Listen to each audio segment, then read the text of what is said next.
Hello everyone, this is Urvashi Rai and I welcome you all on my YouTube channel. आज की इस video में हम डिस्कस करने वाले हैं हमारे मैथ्स के 4th chapter exponents and powers का ब्रेन टीजर। ब्रेन टीजर से पहले कि जितने भी कॉन्सेप्ट्स हैं और साथ ही जितने भी एक्सरसाइजेज हैं वो सब ऑलरेडी हमने डिस्कस कर लिया है, जो आपको क्लास 7th के मैथ्स प्ले लिस्ट में मिल जाएगा। आज की इस वीडियो में हम स्टार्ट करने वाले हैं हमारा brain teasers from question number 1। So question number के 2 पार्ट्स हैं, part A and part B. तो इस वीडियो में हम इन दोनों ही पार्ट्स को डिस्कस करने वाले हैं। तो स्टार्ट करते हैं आज की class. So the first question of brain teaser is take the correct option. ठीक, क्वेश्चन गिवन जो है बुक में वो इस तरह से गिवन है कि आपको क्वेश्चंस दिए हुए हैं और उन क्वेश्चंस के कुछ ऑप्शंस दिए हुए हैं। यहाँ पर हमने ऑप्शंस को नहीं लिखा है, हम बल्कि इन क्वेश्चंस में जो भी हमारे क्वेश्चंस गिवन है इनको डायरेक्टली सॉल्व करके इनका आंसर निकालने वाले हैं। ठीक है, बिना ऑप्शंस के हम डायरेक्ट सॉल्व करके अपना फाइनल आंसर निकाल सकते हैं। तो देखते हैं question number 1। The exponential form of this form is, ये जो नंबर है इसका एक्सपोनेंशियल फॉर्म क्या होगा। तो देखो यहाँ पे जो नंबर है ना 2 की पावर 2, इस पूरे की पावर 3, इस पूरे की पावर 2, बेसिकली इस पूरे पावर को हटा के हमें इसे सिंगल पावर में कन्वर्ट करना है। तो हमने देखा था कि जब कोई भी एक्सपोनेंशियल फॉर्म होता है, अगर उसकी कोई पावर हो जाती है तो दोनों पावर्स आपस में मल्टीप्लाई हो जाते हैं, यानी ये पावर्स जो है ये आपस में मल्टीप्लाई होंगे। ठीक है, तो सबसे पहले तो ये स्मॉल ब्रैकेट में इस ब्रैकेट को सॉल्व करेंगे, यानी इस पावर और इस पावर को साथ में सॉल्व करेंगे। सो दिस विल बी 2 की पावर, ये 2 इंटू 3 कितना हो जाएगा 6, और इस पूरे की पावर है 2। ठीक, अब ये 6 और 2 भी तो मल्टीप्लाई हो जाएंगे। सो दिस विल बी 2 की पावर 12। क्लियर है कैसे ये क्वेश्चन आया। ये जो हमारा आंसर आया है ना, ये बुक में ऑप्शन में गिवन होगा। ठीक है, तो आपका ऑप्शन मैच कर जाएगा। अब देखते हैं हमारा next question. 2.7 into 10 to the power -3। अब इस क्वेश्चन में क्या करना है, तो ये क्वेश्चन गिवन है हमारा स्टैंडर्ड फॉर्म में और इसे हमें यूजुअल फॉर्म में कन्वर्ट करना है।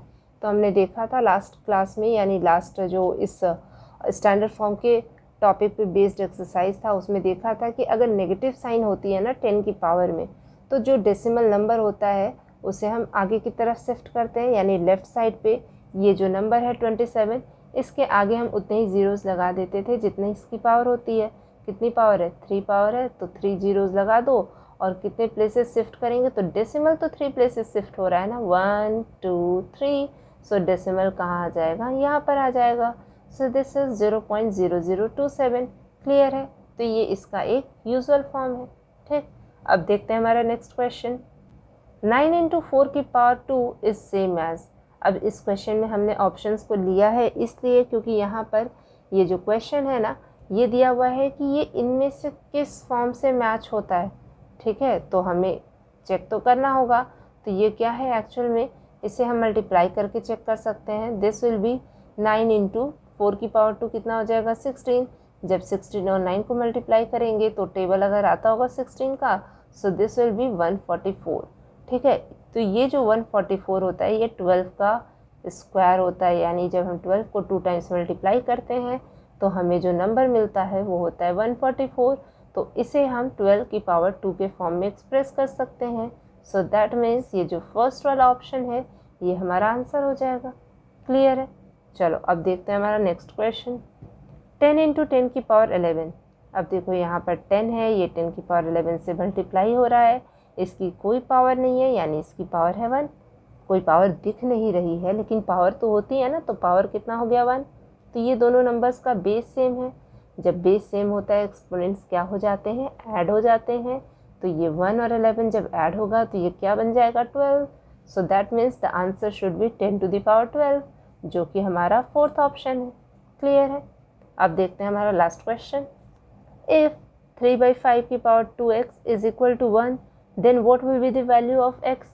ऐसे क्वेश्चंस भी हमने किए हुए हैं चैप्टर में, है ना। ये एक रैशनल नंबर है, इस रैशनल नंबर की कोई पावर है और ये इक्वल है 1 के। तो ऐसे क्वेश्चन में हमने देखा था कि जब इक्वल टू का साइन बीच में गिवन होता है तो दोनों साइड के जो भी नंबर्स होते हैं उनका बेस हम सेम देखते हैं कि बेस सेम है या नहीं। पहले बेस सेम बनाते हैं, बेस सेम होता है तो उसके बाद एक्सपोनेंट्स को इक्वेट कर देते हैं। लेकिन यहाँ पर तो बेस डिफरेंट है, तो हम जानते हैं कि अगर कोई भी नंबर होना और उसकी पावर होती है 0, तो उस नंबर की बेसिकली वैल्यू क्या हो जाती है 1 हो जाती है। तो इस 1 को हम लिख सकते हैं 3/5 की पावर 0। ठीक, क्यों, क्योंकि किसी भी नंबर की अगर पावर होती है 0 तो उसकी वैल्यू होती है 1। ठीक, तो ऐसे क्वेश्चंस में जब भी कोई भी रैशनल नंबर की कुछ भी पावर हो और 1 के इक्वल होना, तो क्या करेंगे कि x की वैल्यू को निकालने के लिए ये जो नंबर है इसी को इस साइड लिख दो, तो इससे बेस सेम हो जाएगा और पावर कर दो 0, तो वो 1 के इक्वल हो जाएगा। यानी इसकी वैल्यू 1 है और इन दोनों का बेस भी सेम आ गया, और जब बेस सेम आ गया तो हम इनके एक्सपोनेंट्स को इक्वेट कर सकते हैं। तो इसका मतलब क्या हो जाएगा, इसका एक्सपोनेंट है 2x और इस साइड इसका एक्सपोनेंट कितना है 0, तो that means x will be equal to 0/2 that is 0। ये हो गया x की वैल्यू, यानी हमारा फाइनल आंसर। क्लियर है। अब देखते हैं हमारा नेक्स्ट क्वेश्चन, क्वेश्चन नंबर 1 का B part. So the question number B is answer the following. यहाँ पर कुछ क्वेश्चंस गिवन है, हमें इन्हें बेसिकली सॉल्व करना है। हर क्वेश्चन में डिफरेंट टाइप ऑफ क्वेश्चंस दिखेंगे, उनको हमें क्वेश्चन के अकॉर्डिंग ही सॉल्व करना है। क्लियर है। अब देखते हैं हमारा क्वेश्चन नंबर फर्स्ट, सिंप्लीफाई। यहाँ पर देखो ये एक रैशनल नंबर है, इस रैशनल नंबर की डिफरेंट पावर्स है, हमें इसे सॉल्व करना है। ठीक है, हमने अभी क्वेश्चन नंबर 1 के फर्स्ट पार्ट में ऐसा ही एक क्वेश्चन सॉल्व किया है, वही सेम क्वेश्चन है। यहाँ पर ये रैशनल नंबर है, इसकी पावर है 2, इस पूरे की पावर है 0, इस पूरे की पावर है 5। तो सबसे पहले तो इसकी पावर को सॉल्व कर लेते हैं। तो यहाँ पर अगर हम इसका स्क्वायर करने की बजाय इन पावर्स को पहले सॉल्व करेंगे ना, तो क्वेश्चन ज़्यादा आसानी से हो जाएगा। क्यों? क्योंकि 4 की पावर 9 हो जाएगा, ये 2 और 0 आपस में मल्टीप्लाई होंगे, तो 2 इंटू 0 क्या हो जाएगा, कोई भी नंबर 0 से मल्टीप्लाई होता है तो होता है 0, और वो जब इस पूरे की पावर है 5 तो ये 0 और 5 भी तो मल्टीप्लाई होंगे। सो दिस विल बी 4/9 की power 0 into 5 will be 0, that means इसकी वैल्यू क्या आ जाएगी 1, क्योंकि किसी भी नंबर की पावर अगर 0 होती है तो उसकी वैल्यू क्या हो जाती है 1। क्लियर है क्वेश्चन। अब देखते हैं हमारा सेकंड क्वेश्चन, राइट 2 की पावर 2 की पावर 3 इंटू 3 की पावर 6 इन सिंप्लीफाइड एक्सपोनेंशियल फॉर्म। इस क्वेश्चन में हमें इस एक्सप्रेशन को सिंप्लीफाई तो करना है, पर इसे इसके एक्सपोनेंशियल फॉर्म में ही लिखना है। तो पहले इसे सॉल्व करके देखते हैं कि क्या रिजल्ट आता है। तो ये 2 और 3 आपस में मल्टीप्लाई हो जाएंगे, है ना। ये सब हमने लॉज ऑफ एक्सपोनेंट्स में पढ़ा हुआ है। अगर अभी भी कोई डाउट है तो आप जाकर उन वीडियोस को फिर से देख सकते हो, वहाँ पर हमने लॉज डिस्कस किए हैं, लॉज का एप्लीकेशन देखा है वर्कशीट्स में, और ये सारे वीडियोस आपको क्लास 7th के मैथ्स की प्लेलिस्ट में मिल जाएंगे। ठीक है, तो अब इन क्वेश्चंस में हम डायरेक्टली उन लॉज को अप्लाई कर रहे हैं। ठीक, पावर है, 2 पावर है, यानी दोनों मल्टीप्लाई हो जाएंगे। सो दिस इज 2 की पावर 6 इंटू 3 की पावर 6। अब हमारा सेकेंड लॉ जो इस क्वेश्चन में अप्लाई होगा वो ये होगा कि दोनों नंबर्स भले ही डिफरेंट हैं लेकिन इनकी पावर सेम है, यानी ये जो पावर 6 है ये बेसिकली इसके प्रोडक्ट का पावर है। सो दिस विल बी 2 इंटू 3 की power 6, so 2 into 3 will be 6, so this is 6 की पावर 6।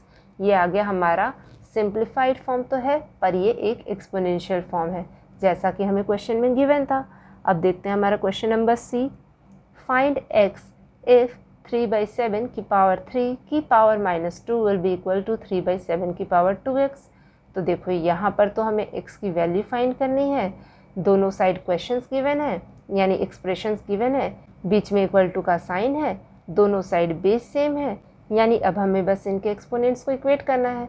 तो यहाँ पर पहले इसे सॉल्व करेंगे, तो जब इसे सॉल्व करेंगे तो क्या हो जाएगा, ये 3 और -2 मल्टीप्लाई होगा। सो दिस विल बी 3/7 की पावर 3 इंटू 2 कितना होगा 6, और नेगेटिव पावर होगा, है ना, क्योंकि 2 के साथ क्या साइन लगा है नेगेटिव का। सो दिस विल बी 3/7 की power -6 and this is equal to 3/7 की पावर 2x। तो जब बेस सेम हो गया तो अब इनके एक्सपोनेंट्स को हम इक्वेट कर सकते हैं। So this will be -6 is equal to 2x, so that means x will be equal to -6/2 that is -3। Clear है। अब देखें next question. Next question is simplify 6 की पावर -2 प्लस 3/2 की पावर -2, यानी इसे हमें बस सॉल्व करना है। ठीक है, तो सबसे पहले तो देखो नेगेटिव एक्सपोनेंट है इनका, इसलिए क्या करेंगे, इन्हें इसके रेसिप्रोकल फॉर्म में लिख देंगे। तो 6 की power -2 will be equal to 1/6 की पावर 2 कितना हो जाएगा, नीचे आके तो ये 6 की पावर 2 हो जाएगा, पॉजिटिव हो जाएगा exponent, so that will be 1/36। और उसी तरह से पहले इसका रेसिप्रोकल फॉर्म लिख लेते हैं। सो दिस विल बी 2/3 की पावर 2। ठीक है, अब इसकी पावर 2 है यानी इसे 2 टाइम्स मल्टीप्लाई करेंगे। So this is 1/36 plus 4/9। Clear. अब इसका एलसीएम ले लो तो 36 और 9 का एलसीएम कितना हो जाएगा 36, तो ये 36 ही है, तो ये तो सेम आ जाता है ना। 36 को 36 से डिवाइड करेंगे 1 और इस 1 को 1 से मल्टीप्लाई करेंगे। अब इस 9 को 36 से डिवाइड करेंगे 4 और 4 को 4 से मल्टीप्लाई करेंगे तो क्या हो जाएगा 16। सो दैट मीन्स हमारा आंसर आ जाएगा 17/36। तो ये इस क्वेश्चन का सिंप्लीफाइड फॉर्म हो गया। क्लियर है। अब देखते हैं क्वेश्चन नंबर ई, राइट इन यूजुअल फॉर्म। यहाँ पर देखो ये क्वेश्चन जो है ये स्टैंडर्ड फॉर्म में गिवन है ना। यूजुअल फॉर्म में लिखने का मतलब ही है कि क्वेश्चन जो है वो स्टैंडर्ड फॉर्म में गिवन है, इसे यूजुअल फॉर्म में कन्वर्ट करना है। तो देखो नेगेटिव पावर है, तो बताया हुआ है हमने कि ये जो नेगेटिव साइन है इसके कारण डेसिमल जो है लेफ्ट साइड मूव होगा। तो जब लेफ्ट साइड मूव होने का मतलब हो गया कि चलो 7 zeros लगा लो आगे। सो दिस इज़ 1 1 2, आगे 7 zeros लगा लो 1 2 3 4 5 6 7, ठीक। और ये डेसिमल साइन कितने प्लेसेस शिफ्ट होगा 7 प्लेसेस। तो यहाँ है, यहाँ पर है ना 1 2 3 4 5 6 7, यहाँ आएगा, ठीक है। तो डेसिमल यहाँ पे आ गया, यानी ये आगे वाले ज़ीरो का तो कोई मतलब नहीं हो गया। So this is the usual form of this standard form. Clear है ये क्वेश्चन। तो ये था हमारा ब्रेन टीजर का क्वेश्चन नंबर 1 का ए और बी पार्ट। नेक्स्ट क्लास में हम ब्रेन टीजर के आगे के क्वेश्चंस को डिस्कस करेंगे। तो अगर किसी भी तरह का डाउट हो या किसी भी तरह का कन्फ्यूज़न हो तो आप अपने क्वेश्चंस को कमेंट सेक्शन में पूछ सकते हैं। और अगर किसी भी कॉन्सेप्ट में कोई भी डाउट है तो उसे आप प्लेलिस्ट में जाकर क्लास 7th की मैथ्स प्लेलिस्ट में जाकर के उन वीडियोस को देख करके उन कॉन्सेप्ट्स को अच्छे से समझ भी सकते हैं। सो नेक्स्ट क्लास में हम ब्रेन टीजर के आगे के क्वेश्चंस को कंटिन्यू करेंगे। Till then thank you and stay tuned to my channel.